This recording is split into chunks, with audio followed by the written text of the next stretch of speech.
hello लोगोफोर बरायबाय Bodo' job info official YouTube चेनेलाव Assam police exam centre select खालामनायाव मानो इनभेलिड दिन्थिबाय थादों बेनि सायाव फुल डिटेल्सखौ लाना फैदों ए टु जेड नोंथांमोना भिडिअ नायलांबाय था जेब्ला नोंथाङाबो प्रब्लेम जागोन अब्ला 100% वर्किं खालामगोन दा बोरै खालामनांगौ जों फैखाबाय अफिशियेल साइटआव बेयाव फैनाय लोगो लोगो जोंहा एग्जाम पर्टेल मोनो नालाय बेयावनो क्लिक खालामनांगौ बेखौथ' मिथिखायो बयबो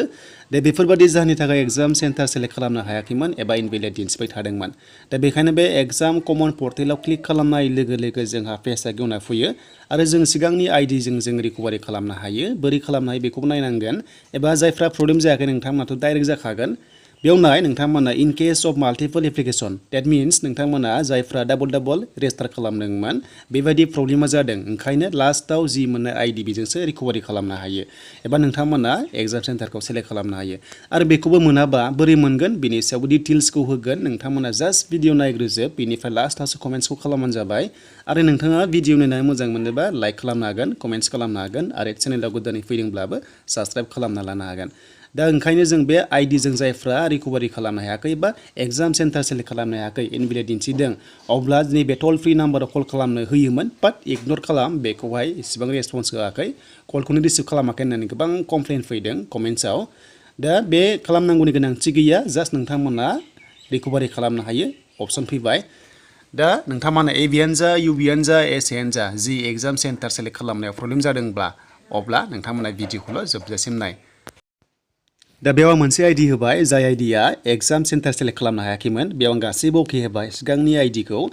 दा मा दिन्थिगोन नोंथांमोनाथ' मिथिखायो इनभेलिड दिन्थिगोन दा बेखायनो जों रेजिस्टार खालामसै फैदो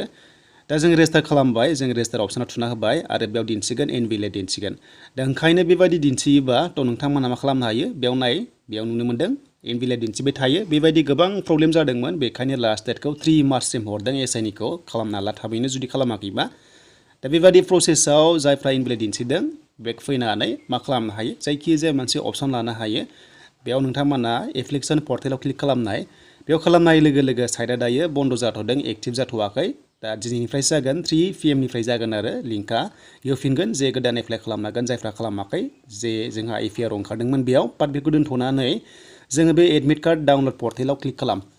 बे एडमिट डाउनलड पर्टेलाव क्लिक खालामनाय लोगो लोगो मोनसे डाउनलड अपसन मोनोना बे जिखुनु जाया डाउनलड अपसनाव थुना हो दा जों बेखायनो बे कमान्डआव थुना होनसै जों बेयाव थुना होबाय जायफ्रा माल्टिपल पस्टआव नोंथांमोना रेजिस्टार खालामदोंमोन ओंखायनो बेबायदि प्रब्लेमा जादों दा ओंखायनो जों बे डाउनलड अपसनाव थुनाय लोगो लोगो जों बेनिफ्रायनो आइडिखौ जों रिकभारि खालामनो हायो दा बोरै खालामनो हायो बेखायनो नोंनि सिगांनि आइडिया इनभेलिड जानाया बेखौनो बेयाव टाइप खालाम अके बेयावनो एन्टार खालाम जायखिजाया इमेल आइडि बा फन नाम्बार बा एप्लिकेसन आइडि बेखौनो टाइप खालाम दा बेखायनो जि आइडिजों इनभेलिड दिन्थिदों बेखौ आं बेयाव टाइप खालामबाय बेनिफ्राय लगइन खालामसै अके थ' नोंथांमोना लगइन खालामदो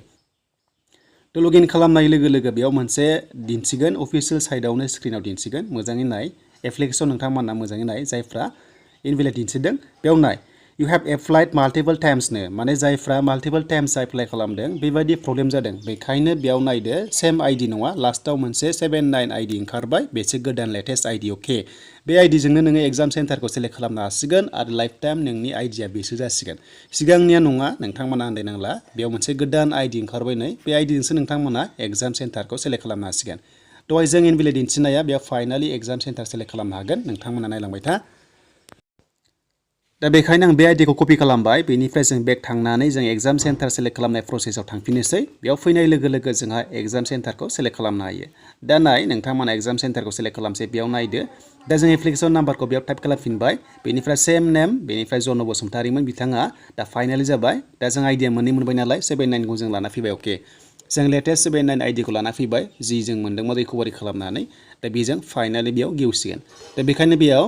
आइडिखौ होबाय चेन्ज होबाय जास्ट नेमा अके थागोन एकेयानो थागोन सिगांनिजों बेनिफ्राय जोङो बार्थडेखौ होबाय जों खेबसा होनानै एन्टार खालामसै एन्टार खालामनाय लोगो लोगोनो जोंहा एग्जाम सेन्टारा सेलेक्ट खालामनो हानाय अपसना फैसिगोन बा लगइन जासिगोन अके थ' नोंथांमोना नाय जास्ट नाय बेनिफ्राय लास्टआव नोंथांमोना भिडिअखौ मोजां मोनोबा शेयार खालामनो हागोन जाहाथे बयबो थालाङि बायदि दा बेखायनो आं बेयाव एन्टार खालामसै गासैबो अके खालामजोब्बाय बेनिफ्राय जोङो रेजिस्टार मोनसे अपसन मोनदों बे रेजिस्टाराव थुना होदो बे रेजिस्टाराव थुनाय लोगो लोगोनो दानिया नाय बे लगइन जागोन अके थ' लगइन जानाय लोगो लोगो प्रफाइला श' जासिगोन आरो बेयाव एग्जाम सेन्टार सेलेक्ट खालामनो हानायनि अपसना फैबाय दा फाइनाली गेवबाय नोंथांमोना बेयाव नायदो नै थ' जन बसुमतारी आइडियाबो चेन्ज जाबाय बेनिफ्राय एप्लिकेसन फर्म एन्ड प्रिन्ट नोंथांमोना मोनदों लेफ्ट साइडआव बाट एग्जाम सेन्टारखौ बिथाङा सेलेक्ट खालामबाय हाबाय मैया बेनिफ्राय दायो एप्लिकेसन प्रिन्ट ओंखारबाय थ' इनभेलिड दिन्थिदोंमोन दा बेबादि प्रसेसआव नोंथांमोना रिकभारि खालामनानै एग्जाम सेन्टार सेलेक्ट खालाम जेब्ला AVUB जागोन बा SI जागोन अके थ' बेनोसैमोन लोगोफोर बड' जब इनफ'नि official latest video exam centre select खालामनायनि अके थ' नोंथांमोना एग्जाम सेन्टारखौ सेलेक्ट खालामनो रोङाबा भिडिअ दङ डिसक्रिपसनाव बोरै खालामो बेखौ नायफिनजोबदो दा आसा खालामो गासैनिसिमबो अल दा बेस्ट नोंथांमोना मोजां एग्जामबो होयो